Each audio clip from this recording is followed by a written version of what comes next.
Assalamualaikum warahmatullahi wabarakatuh. Halo sahabat Galeri Bahasa, bagaimana kabar kalian? Semoga tetap sehat dan bersemangat dalam belajar. Kali ini kita akan membahas materi yang tak asing lagi, yang sangat sering muncul ketika kita belajar bahasa dan sastra Indonesia. Kita akan belajar tentang puisi. Berbicara tentang puisi, Indonesia mempunyai banyak sekali nama-nama besar yang masuk dalam buku sejarah sastra Indonesia. Sebut saja misalnya Chairil Anwar, Sapardi Djoko Damono, W.S. Rendra, Taufik Ismail, dan masih banyak lagi.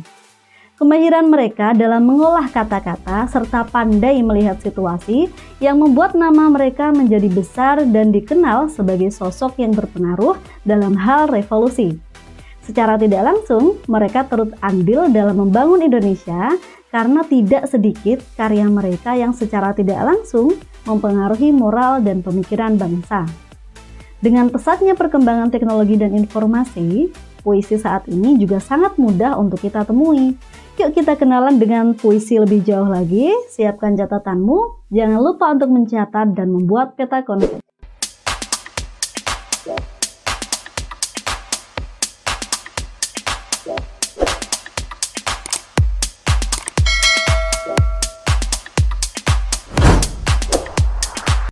Menurut Herman J. Waluyo, puisi adalah bentuk karya sastra yang mengungkapkan pikiran dan perasaan penyair secara imajinatif dan disusun dengan mengkonsentrasikan semua kekuatan bahasa dengan pengkonsentrasian struktur fisik dan struktur batin. Sedangkan menurut KBBI, puisi adalah ragam sastra yang bahasanya terikat oleh irama, matra, rima, serta penyusunan larik dan bait. Lalu apa sih sebenarnya manfaat menulis puisi? Suka menulis puisi bukan berarti lebay dan alay ya. Ada beberapa manfaat menulis puisi yang pastinya sangat bagus untuk pengembangan kepribadian kita. Antara lain, yang pertama, meningkatkan kreativitas. Dalam menulis puisi dibutuhkan keterampilan menyusun kata, gaya bahasa, serta rima yang tepat dan indah. Secara tidak langsung, kita berlatih untuk merangkai kata-kata yang puitis, namun tetap singkat dan syarat akan makna. Yang kedua, membuat perasaan menjadi lebih baik. Menulis puisi mampu membuat perasaan penulisnya menjadi lebih baik. Dalam ilmu psikologi, hal ini disebut dengan katarsis. Katarsis adalah pelepasan emosi dan perasaan negatif dalam diri melalui cara yang positif, sehingga membuat diri mampu melihat masalah yang ada dengan lebih jernih. Hal ini tentunya dapat membantu jiwa dan mental kita menjadi lebih sehat. Yang ketiga, menambah keberanian dalam bersuara. Menulis puisi merupakan sarana untuk mengungkapkan ide, gagasan, kritik, kemarahan, hingga nasihat akan berbagai aspek kehidupan di sekitar kita, misalnya aspek sosial, budaya, ekonomi, dan politik. Selanjutnya, yang keempat, meningkatkan kepercayaan diri dalam berkarya. Menulis puisi merupakan pekerjaan akal dan hati. Hal ini yang menjadikan setiap puisi unik dan indah. Berkarya berarti memberdayakan pikiran, perasaan, dan kemampuan menjadi sesuatu yang memiliki dampak atau makna. Menulis puisi dengan kesungguhan akal dan hati merupakan salah satu implementasi dalam menjadi berdaya dan bermakna. Yang kelima, kesempatan mendapatkan penghasilan. Kita bisa menambah pundi-pundi uang dengan menulis puisi. Hal ini bisa diawali dengan mengirimkan puisi-puisi kita ke berbagai media cetak maupun media online, baik surat kabar, majalah, atau tabloid. Selain itu, kita juga dapat mencoba kesempatan dengan mengikuti berbagai lomba atau kompetisi menulis puisi. Agar mempunyai makna yang utuh, puisi mempunyai beberapa unsur. Unsur puisi dibagi menjadi dua bagian. Yang pertama ada unsur batin dan yang kedua ada unsur fisik. Dan berikut penjelasannya. Yang pertama yaitu unsur batin puisi. Unsur batin puisi disebut juga sebagai hakikat suatu puisi. Bisa diartikan unsur batin puisi ini adalah unsur pembangun yang tidak tampak langsung dalam susunan kata. Unsur batin tersebut terdiri dari beberapa hal, yaitu yang pertama ada tema atau sense. Tema merupakan makna atau pokok permasalahan yang digambarkan dalam sebuah puisi. Yang kedua, rasa atau feeling. Rasa merupakan sikap sang penyair terhadap suatu masalah yang diungkapkan dalam puisi. Kemudian yang ketiga ada nada atau tone. Nada berkaitan erat dengan makna dan rasa. Melalui nada, seorang penyair mampu menyajikan suatu puisi dengan nada mendikte, menggurui, memandang rendah, dan sikap lainnya terhadap penikmat puisi. Kemudian, unsur yang keempat yaitu amanat. Amanat adalah suatu pesan yang ingin disampaikan oleh sang penyair kepada pembaca atau pendengar puisi. Unsur yang kedua adalah unsur fisik. Unsur fisik puisi disebut juga dengan metode penyampaian hakikat suatu puisi. Bisa diartikan unsur fisik merupakan unsur pembangun puisi yang nampak dalam bentuk susunan kata. Unsur fisik puisi terdiri dari beberapa hal, antara lain yang pertama, perwajahan puisi atau tipografi. Tipografi merupakan bentuk format suatu puisi, seperti misalnya pengaturan baris, tepi kanan kiri, dan sebagainya. Yang kedua ada diksi. Diksi merupakan pemilihan kata-kata yang dilakukan oleh penyair dalam puisinya. Puisi berisi sedikit kata namun kaya akan syarat makna.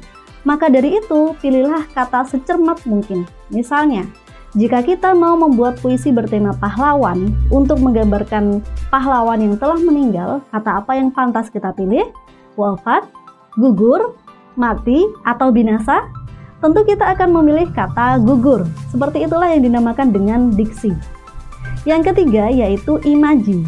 Imaji adalah susunan kata dalam puisi yang dapat mengungkapkan pengalaman indrawi sang penyair.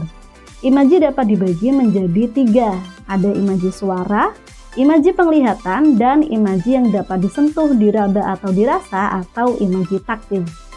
Imaji mampu mempengaruhi audiens dan seolah-olah merasakan apa yang sedang dialami oleh penyair. Contoh imaji visual, pohon Kamboja berkembang, jadi seolah-olah bisa dilihat. Contoh imaji auditif, suara gitar mendayun-dayun, jadi seolah-olah bisa didengar. Contoh imaji taktil, hati rindu bukan kepalang, mengingat dia si anak orang, seolah-olah pembaca juga merasakan apa yang dirasakan oleh penulis puisi. Kemudian unsur yang keempat yaitu kata konkret. Kata konkret adalah kata yang dapat ditangkap oleh indera sehingga mampu menimbulkan imaji.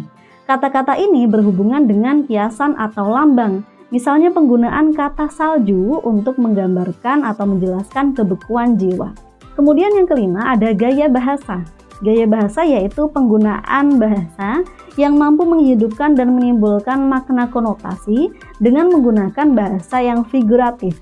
Umumnya gaya bahasa yang dikenakan pada puisi berbentuk seperti majas metafora, simile, dan sebagainya. Yang keenam ada rima atau irama. Rima adalah pengulangan bunyi yang berselang baik dalam larik sajak maupun pada akhir larik sajak. Misalnya, Indonesia tanah airku, tanah tumpah darahku, di sanalah aku digusur dari tanah leluhur. Jadi ada pengulangan bunyi. Rima merupakan salah satu unsur penting dalam puisi. Melalui rima inilah keindahan puisi dapat tercipta. Rima tidak selalu berada di akhir baris dalam satu bait, rima juga dapat ditemukan dalam satu baris. Sedangkan irama adalah pergantian tinggi rendah, panjang pendek, dan keras lembut ucapan bunyi. Selanjutnya kita masuk ke jenis-jenis puisi. Menurut periodenya, puisi dibagi menjadi 3 jenis. Ada puisi lama, puisi baru, dan puisi kontemporer. Yang pertama, puisi lama. Puisi lama merupakan puisi yang terikat oleh aturan-aturan yang berlaku. Puisi ini bercirikan khas Melayu dan lahir sebelum penjajahan Belanda. Ciri-ciri puisi lama antara lain, yang pertama, pengarang puisi tidak diketahui alias anonim. Yang kedua, menyebar luas dari mulut ke mulut sehingga disebut sebagai sastra lisan. Yang ketiga, sangat terikat oleh aturan-aturan seperti jumlah baris tiap bait, jumlah suku kata maupun irama. Jenis-jenis puisi lama antara lain syair, pantun, mantra, karmina, gurindan, seloka, dan talibun. Pembagian selanjutnya adalah puisi baru. Puisi baru merupakan puisi yang lebih bebas, baik dari segi bait, suku kata, maupun irama. Puisi baru lebih terpengaruh dengan gaya khas barat. Puisi ini mulai populer pada tahun 30-an, yakni pada masa pujangga baru. Namun dalam puisi ini masih terdapat beberapa aturan, misalnya jumlah baris dalam bait. Ciri-ciri puisi baru antara lain yang pertama, bentuknya rapi, simetris. Yang kedua, memiliki persajakan akhir yang teratur. Yang ketiga, sebagian besar puisi 4 seuntai. Yang keempat, banyak menggunakan pola sajak pantun dan syair.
Nah, puisi di atas merupakan tragedi.